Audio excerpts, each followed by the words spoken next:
Shalom anak-anak, Gracia Kids yang keren-keren, hebat-hebat, pintar-pintar. Apa kabarnya? Luar biasa. Yesus dahsyat. Yes, yes, yes.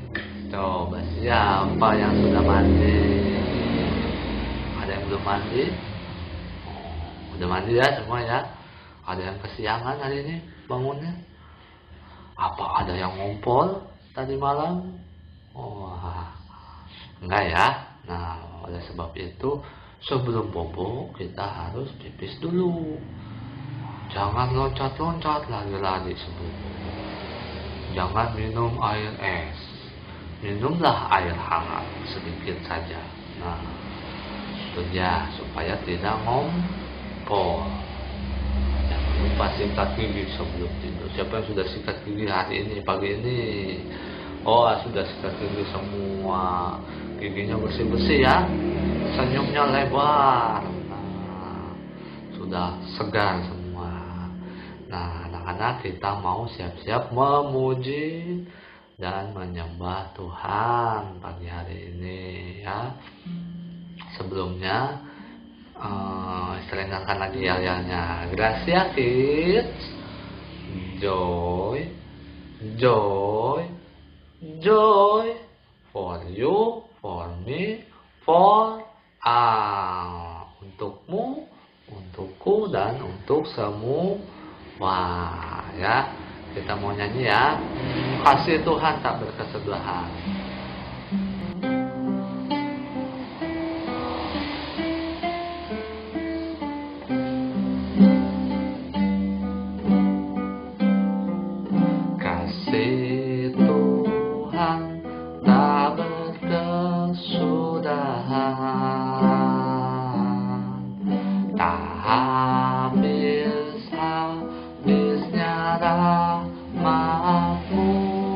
Selalu baru tiap pagi, selalu baru tiap pagi, baru tiap pagi. Besar setiamu Tuhan, besar setiamu. Nah, anak-anak, kita nyanyi lagi ya. Kita percaya kasih Tuhan tidak pernah berkesudahan dalam hidup kita. Sungguh-sungguh ya anak-anak semuanya ya. Kasih Tuhan tak berkesudahan, tak habis-habisnya rahmat-Mu,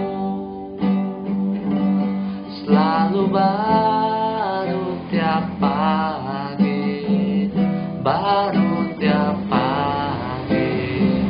Besar setiamu Tuhan, besar setiamu. Selalu baru tiap pagi, baru tiap pagi. Besar setiamu Tuhan, besar setiamu.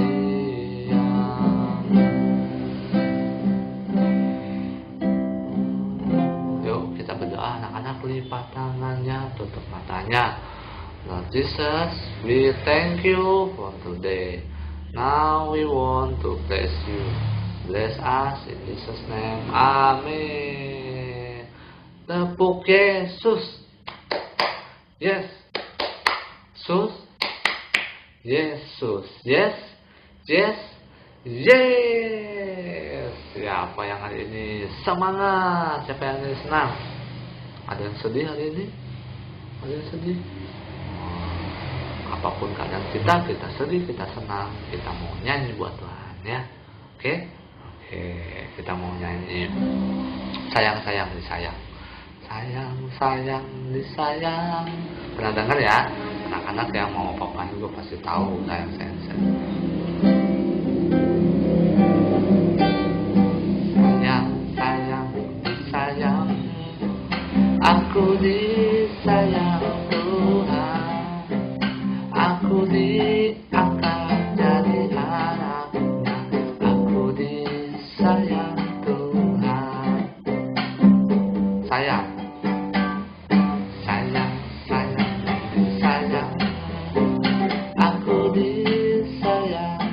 Tuhan, aku diangkat jadi anaknya, aku disayang Tuhan. Glory, glory, glory, haleluya. Glory, glory, glory, puji Tuhan.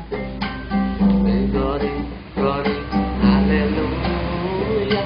Glory, glory, glory, puji Tuhan. Sayang, sayang, sayang, sayang, aku disayang Tuhan, aku diangkat jadi anaknya, aku disayang Tuhan. Glory, glory, glory, haleluya. Glory, glory, glory, puji Tuhan. Glory, glory, haleluya. Glory, glory, glory, puji Tuhan. Siapa yang percaya kita disayang Tuhan? Angkat tangan.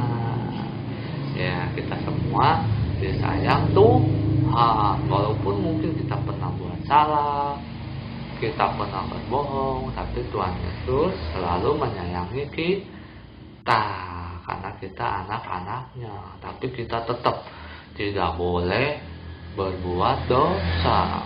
Kalau sudah pernah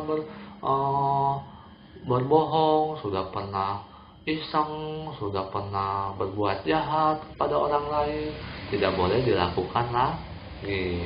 Walaupun Tuhan menyayangi kita, tapi setiap perbuatan dosa yang kita lakukan akan ada akibatnya, ya, akan ada akibatnya. Misalnya kalau anak-anak berbohong, akibatnya apa? Pasti dimarahi mama, papanya. Nah, itu dia. Dan lain-lainnya. Kita nyanyi lagu kedua. Temanya masih hewan. Kita nyanyi lagu Burung Kakatua.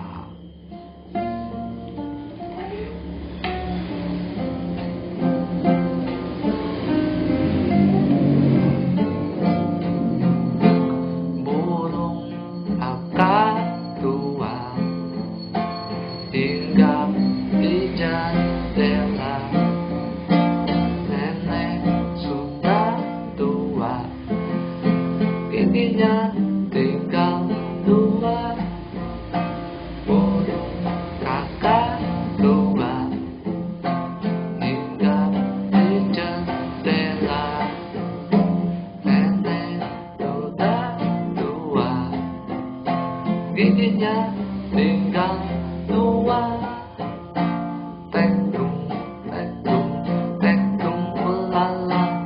Tekung, tekung, tekung, ulala. Tekung, tekung, tekung, ulala. Burung kakatua. Nah, anak-anak tahu nggak burung kakatua? Pernah lihat?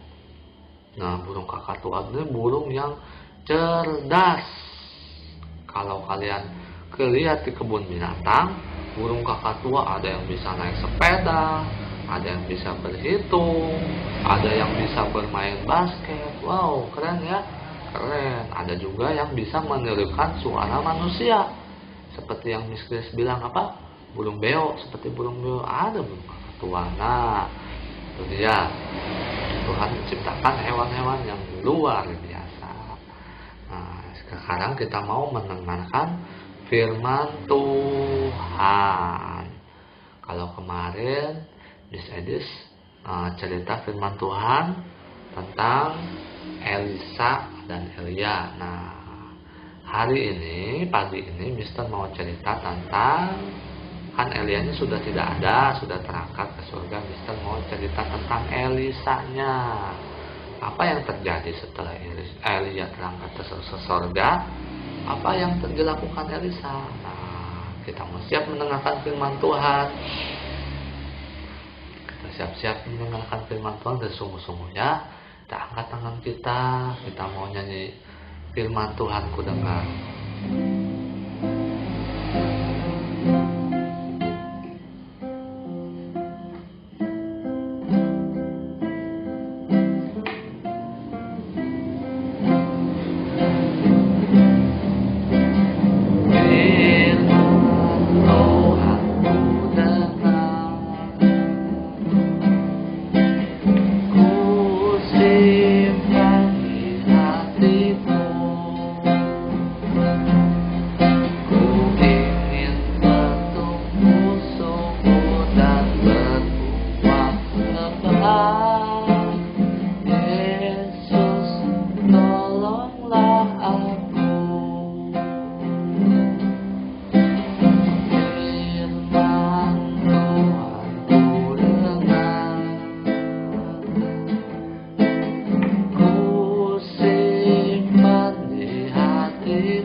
mendengarkan firman Tuhan. Lord Jesus, we thank you for today. Now we want to listen story Bible.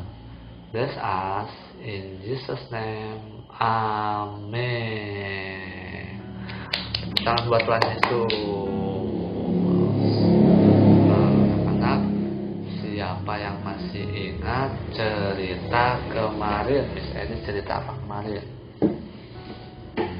Tuh, tentang Elia dan Elisa. Elianya naik ke surga. Bagaimana Elia naik ke surga? Bagaimana Elia naik ke surga? Ada kereta dari surga, kereta kuda. Nah, dalam badai. Wih, keren kan? Ada kereta Tuhan yang menjemput Elia. Wow, seperti kerajaan-kerajaan, seperti presiden naik kereta kuda. Keren ya, Elia ya. Wih, hebat karena Elia orang yang dikasihi itu Tuhan. Nah, kemarin ceritanya Elisa menggantikan Elia sebagai nabi karena Elia sudah diangkat Tuhan. Nah, apakah Elisa sehebat Elia? Apakah Elisa sehebat Elia? Bisa jadi atau enggak kayaknya. Nah, kita dengar ceritanya hari ini. Waktu Elisa meminta sebagian rohnya Elia, apa sih maksudnya minta sebagian rohnya? Maksudnya Elisa ingin Tuhan memberikan kemampuan seperti Elia. Nah, itu dia maksudnya, meminta kemampuannya gitu. Bukan wah, roh-roh maksudnya apa seperti yang di film-film itu, ada roh masuk ke situ. Enggak seperti itu. Maksudnya Tuhan memberkati Elisa supaya Elisa itu seperti Nabi Elia itu ya. Nah, kejadiannya di mana waktu kemarin? Di Sungai Yordan. Sungai Yordan adanya waktu itu di Yeriko. Sungai Yordan yang ada di Yeriko. Nah, itu dia. Nah, setelah itu, apakah Elisa seperti Elia bisa membuat banyak mukjizat? Elisa setelah itu berjalan. Nah,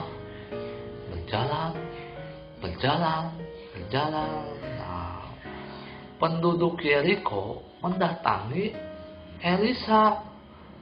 Bapak Elisa, aku minta tolong. Nah, ini kota kami banyak ibu-ibu mengalami keguguran. Apa itu keguguran? Anak-anak ada yang tahu? Kalau ibu hamil keguguran, kan Mister, kalau gugur bukannya tanaman ya, pohon yang gugur. Nah, ternyata ibu hamil juga bisa mengalami keguguran. Anak-anak tahu? Waktu ibu-ibu lagi hamil, waktu mama kalian pernah siapa yang punya adik di sini? Yang punya adik pasti tahu kan, mamanya pernah hamil. Nah, di dalam perut mama kalian itu ada apanya? Ada apanya? Ada boneka? Oh bukan. Ada apanya? Ada makanan? Oh bukan. Ada dede bayi, betul. Ada dede bayi, ya.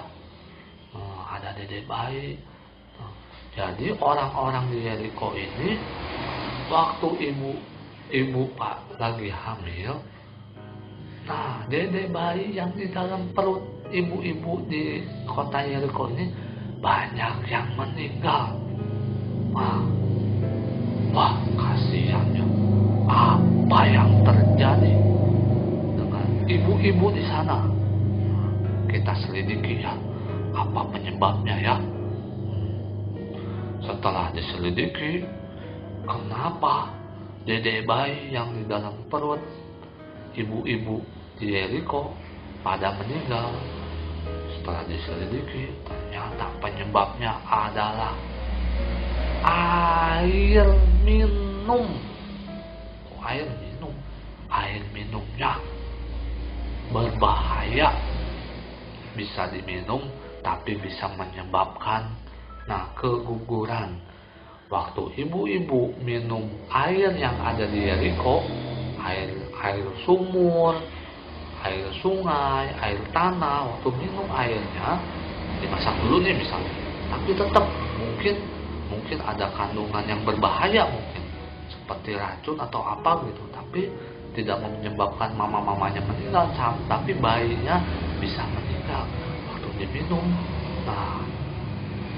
Dede bayinya bisa meninggal, banyak yang meninggal. Itu dia penyebabnya. Jadi apa penyebabnya? Air minumnya berbahaya. Waduh, air minumnya berbahaya.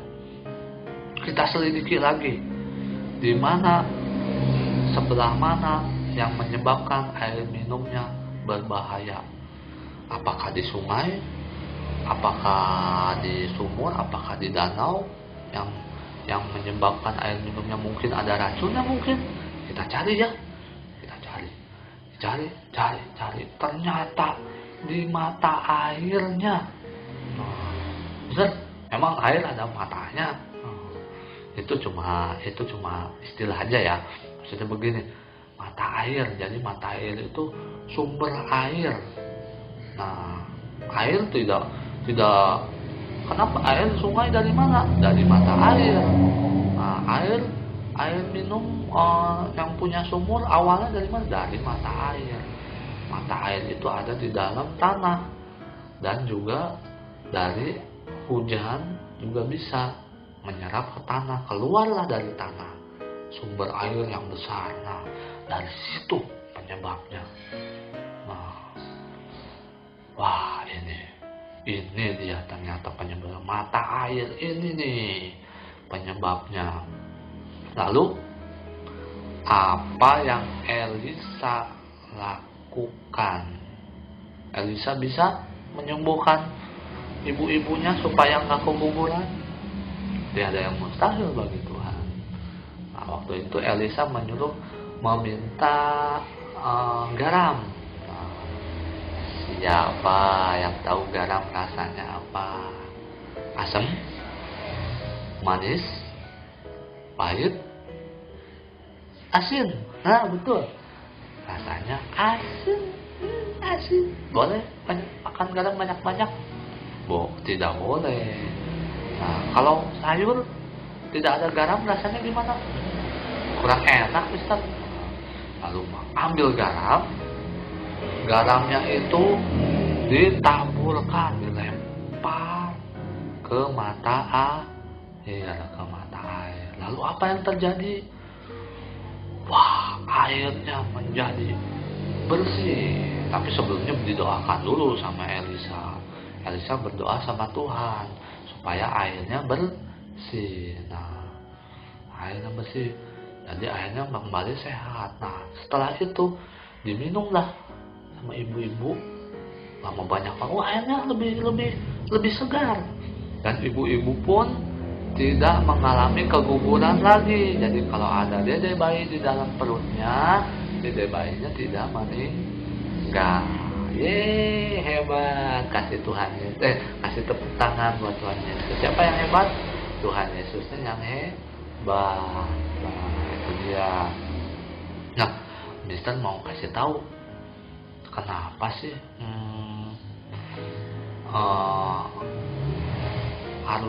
Tuhan harus pakai Elisa. Tuhan harus ada garam buat menjernihkan air. Bisa aja kan Tuhan nggak usah suruh Elisa atau nggak usah pakai garam segala. Tuhan bisa aja langsung bilang airnya bersih, bisa. Tapi kenapa sih Tuhan harus ada garam, harus ada Elisa buat menyehatkan air. Nah, ternyata Tuhan juga ingin memakai atau ingin orang-orang percaya seperti kita ini, anak-anak Tuhan ini, supaya menjadi berkat, supaya menjadi teladan buat orang lain, supaya kita itu nggak diam aja. Tuhan ingin kita bekerja itu. Nah, pelajaran hari ini yang bisa kita ambil, pertama, Tuhan memberikan kemampuan kepada kita bukan untuk diri kita sendiri. Itu yang pertama. Tuhan memberikan kemampuan kepada kita bukan untuk diri kita sendiri, tapi untuk orang banyak. Misalnya, aku jago nih main bola. Udah, main bolanya sendiri aja. Udah, asal jago aja. Orang lain mah jangan dikasih tahu caranya supaya main bolanya jago. Nah, tidak bisa seperti itu. Tidak bisa seperti itu. Nah, kalau kita diberikan kemampuan oleh Tuhan, kita harus memakainya. Nah, supaya kemampuan kita bertambah. Nah, misal aku jago main bola, wah berarti aku harus masuk sekolah bola, sepak bola. Nah, nanti kalau sudah remaja, aku ingin membantu negara Indonesia memenangkan Piala Dunia. Bukan hanya kita yang terkenal, tapi negara kita juga menjadi terkenal. Kita menjadi berkat buat negara kita. Itu. Terus kita juga, aku ingin jadi dokter. Aku pintar. Aku pintar belajar, rajin belajar, aku bisa menghitung, bisa membaca, bisa pelajaran semua bisa. Nah, tapi semua kepintaran kita harus kita salurkan untuk orang banyak. Nah, nanti kalau aku jadi dokter, aku nggak mau sembuhin orang, sembuhin ini aja, sembuhin mama papa aja, dan jadi sendiri nggak bisa. Kita harus membantu orang lain yang membutuhkan pertolongan kita. Kita obati orang-orang yang sakit. Bukan hanya orang yang kaya saja yang kita obati, tapi orang-orang yang tidak mampu pun kita harus bantu. Itu dia, jangan sombong. Kalau sombong nanti kemampuannya Tuhan ambil lagi. Mau diambil kemampuannya? Misalnya ada orang jago sepak bola, tapi dia sombong, tiba-tiba Tuhan ambil kemampuannya. Atau mungkin suatu saat nanti dia mengalami kecelakaan sampai kakinya tidak bisa bermain bola lagi. Nah, atau urat-uratnya ada yang putus, mungkin sampai dia tidak bisa bermain bola lagi karena sombong. Mau seperti itu? Tidak ada ya. Tidak ada. Anak-anak Tuhan itu tidak sombong, rendah hati semua. Nah, itu dia. Jadi Tuhan ingin kita seperti Elisa, membagikan kemampuan kita menjadi penolong orang banyak. Nah, garam juga seperti itu. Kenapa Tuhan pakai garam? Ternyata garam juga sangat berguna. Kalau kita simpan aja, kita tidak pakai, di dapur misalnya punya garam, kita simpan aja, udah, jangan diapa-apain. Ada gunanya? Nggak ada gunanya. Dipajang aja kelihatannya cuma serbuk putih, nggak bagus-bagus amat dilihatnya, betul. Tapi kalau garam kita pakai untuk masakan, lebih sedap. Garam juga ternyata fungsinya buat mengawetkan. Kalau ada ikan atau makanan yang ikan atau yang mudah busuk, kita kasih garam, dia tidak mudah busuk. Kalau tidak pakai garam, banyak lalat. Nanti ada belatungnya di dalamnya. Jijik kan? Makanya itu, siapa yang pernah makan ikan asin?